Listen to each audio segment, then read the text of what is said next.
Hello and welcome, Dirty William here, back with another episode of Dungeons & Dragons Online Let's Play. Hello, skeletal pet. My little pet. Today we're going to be taking level 8, as you can see at the bar at the bottom. I'm about 2,000-ish XP away from capping this level.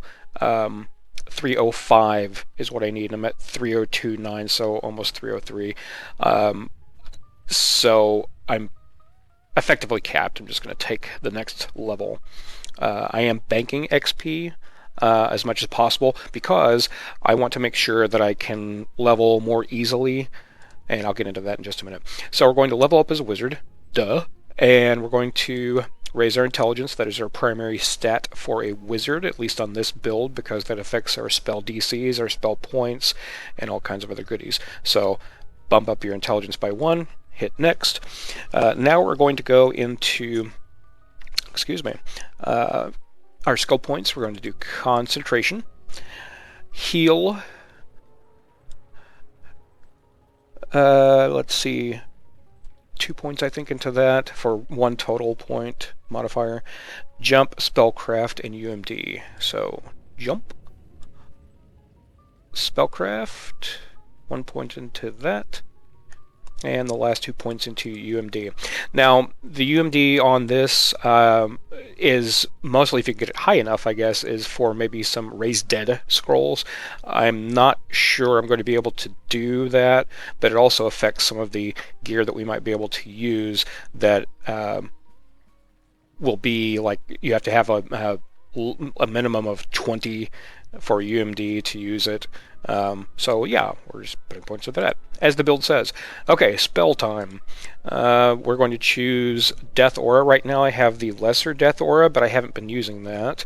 So we're going to pick Death Aura. Negative Energy Burst is another spell that is on the list of spells that you can't purchase. But I'm going to choose Death Aura for now.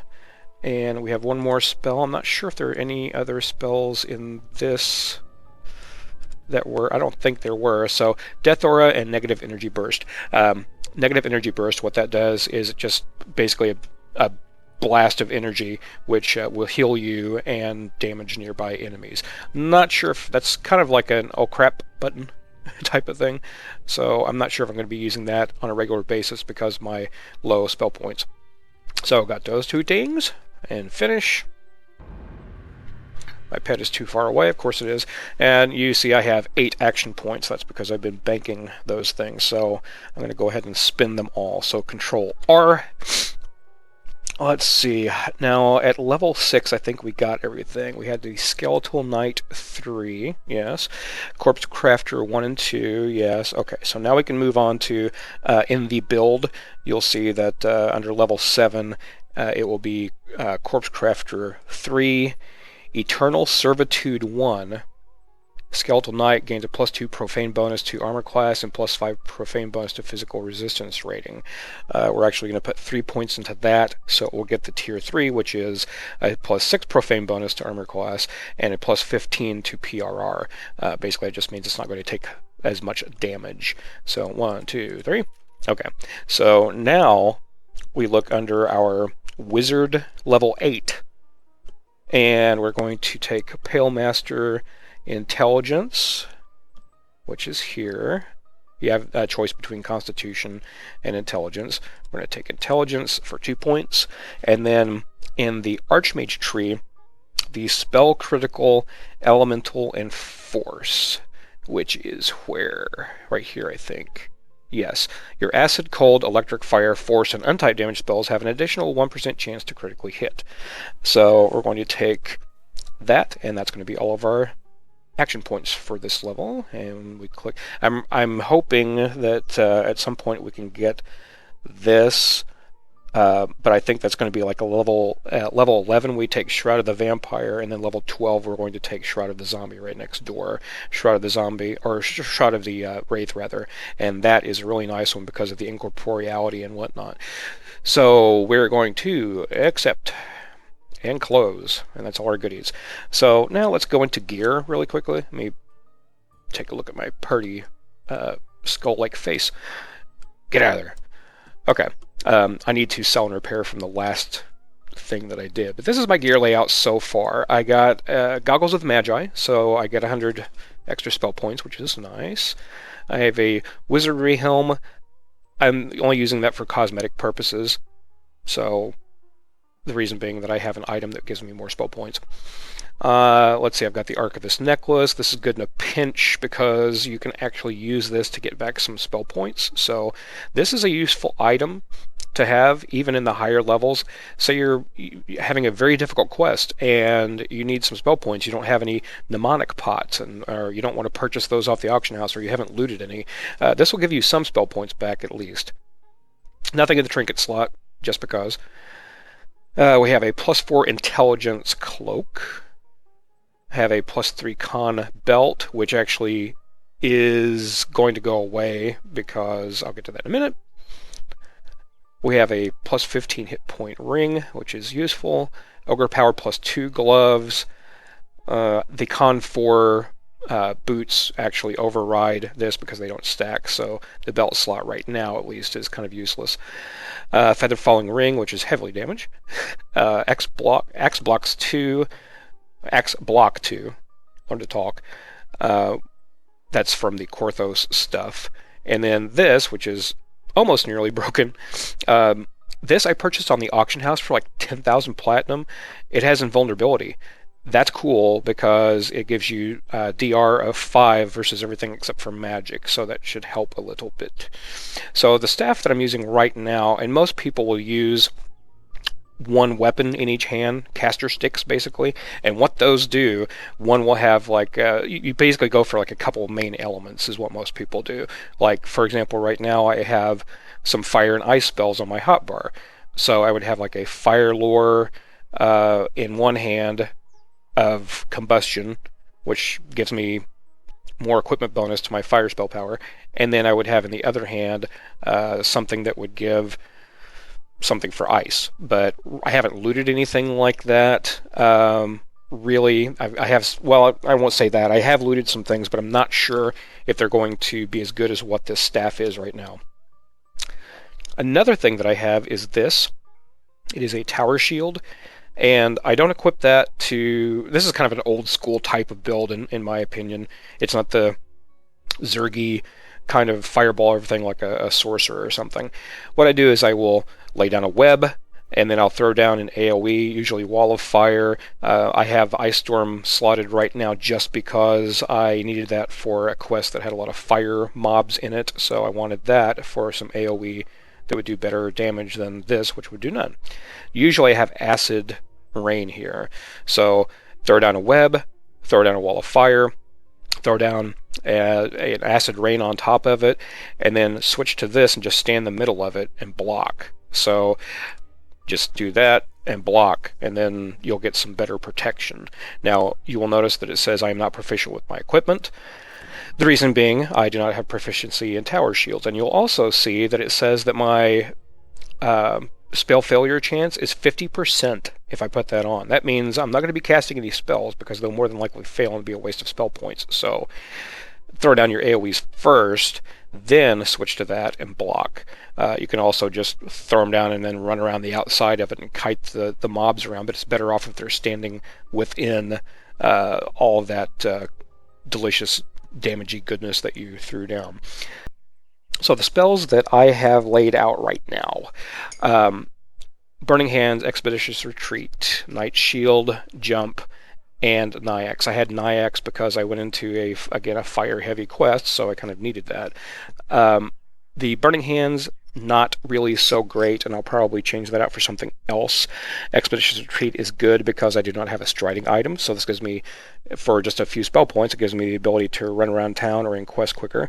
Night Shield is good because everything and their brother spams magic missiles. And Jump is always useful, especially if you're in a group and the cleric can't jump very high. Throw that on him, because that's a useful buff. I'm going to take a sip of coffee real quick. Coffee. Invisibility I haven't used that much. I can scroll it, purchase the scrolls for it, but I just throw it on the hotbar just because. I have Melf's Acid Arrow. Again, this is something that I wanted to use. The last quest that I did was the one where you have to break all the boxes, fresh in the air, and maximizing that and hitting those boxes with it will destroy them, for fairly low SP cost, so you can kind of move on through the quest. Blur, always useful, and Resist Energy, because I do not have ship buffs. So Displacement, Fireball is good just for if you get a group of mobs around or something, and you for some reason cannot throw down a wall of fire.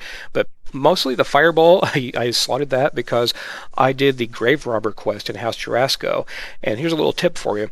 My strength wasn't high enough to break down the door to get into the quest, so I had to recall out, go to whatever tavern it was where I picked up the quest, or nearby where I picked up the quest, slot Fireball, go back into the quest, buff, break down the door. I couldn't get my Skeletal Knight to break down the door either because it said the door was locked. So this is, if you don't want to slot this, at least go buy a wand of Fireball or just buy a scroll. So that's a tip for you. If you're running the Grave Robber and you have a low strength, you can't break down the door. Haste, which is fairly useful. I don't really cast it that much, but like if it was in a party, that's definitely a party buff. And then we have Ice Storm and Firewall. Now, most of the time, instead of using Ice Storm, I use Acid Rain. So I'll probably switch that out because I'm not really... I think I'm going to be doing Taming the Flames at some point, so I will need that. But I think Death Aura is going to come in, and I might throw in Acid Rain or D-Door, depending on what the quest is. This is why it's nice, because you have the ability to switch spells in like a sorcerer, so you can try out different things.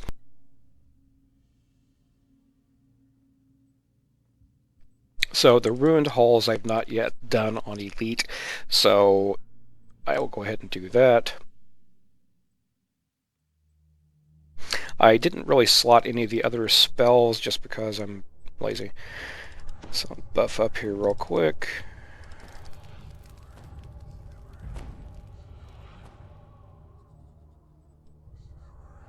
We'll get our pet out.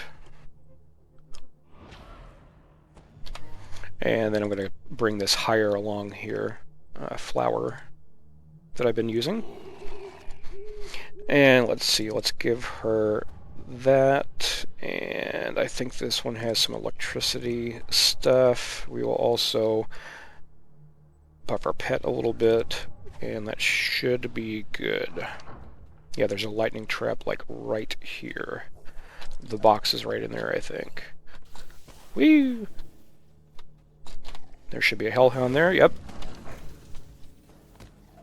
And Flower's just taking massive damage because she's an absolute fiend. And there should be some traps here as well, so I'm going to tell these guys just to stand here for a second. Lightning. You can actually tell your pet to come up here and do this as well, so you don't have to maybe die in the trap. So that should be good, so we'll tell these guys to come along with us.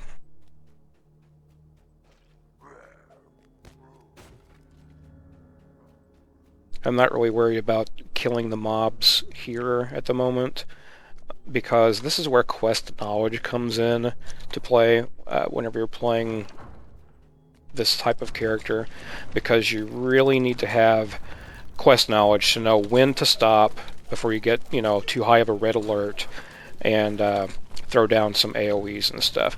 So what I'm doing is just throwing that down. Flower, of course, is just brain dead, so she's not healing me.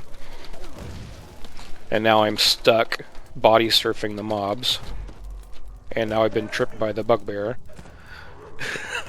Hey, there's Flower. Hey. So these guys, they can kill those guys off. Ooh, fragments. Give me that. Okay, so I'm going to take the chest here. 2 mysterious fragments. Fantastic. And this room, I'm not worried about killing any of these guys. I'm just going to hit the lever and run to the end of the quest. I could invis myself here too, But those jellies would see me. So there's a sonic trap here, I think. Ow. Took a crap ton of damage there. This is why I still keep potions on me. Oh, thank you, flower. You're delicious. So now we do that, and we're just going to switch and turtle up. We can also tell our hirelings to attack that guy. Throw down another one for good measure. And hit him with a dot.